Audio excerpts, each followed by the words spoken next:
Diqqat aholiga shoshilinch tezkor xabar. O'zgidromet agentligi dam olish kunlari O'zbekistonning qaysi viloyatlarida yomg'ir va sel suv toshqin hodisalari bo'lishini ma'lum qildi.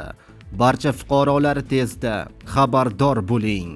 Assalomu alaykum, hurmatli tomoshabinlar. O'zbekiston va jahonda sodir bo'layotgan eng so'nggi va dolzarb xabarlarni o'tkazib yubormaslik uchun hoziroq like bosib, kanalimizga obuna bo'lishni unutmang. Like bosgan insonni Xudoyim doim qo'llasin. Diqqat qiling, mamlakatimizda dam olish kunlari qanday ob-havo kuzatilishi haqida ma'lumot berildi. Bugun kunduzi O'zbekiston bo'yicha quruq va iliq ob-havo bo'lib o'tdi va harorat bugun 25-30 daraja atrofida bo'ldi. Dam olish kunlari respublika bo'yicha ba'zi joylarda qisqa muddatli yomg'ir yog'adi. Ayrim joylarda esa momaqaldiroq kuzatiladi. Tog'oldi va tog'li hududlarda sel suv toshqin hodisalari yuzaga kelishi mumkin. Toshkentda bugun va ertaga yog'ingarchilik kutilmaydi.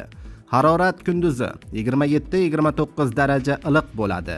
Yakshanba kuniga kelib esa qisqa muddatli Toshkentda yomg'ir yog'adi. Shamol 10-12 metr/sekund tezlikda esadi va qisqa muddatli yomg'ir ortidan momaqaldiroq kuzatilishi mumkin, deyiladi xabarda.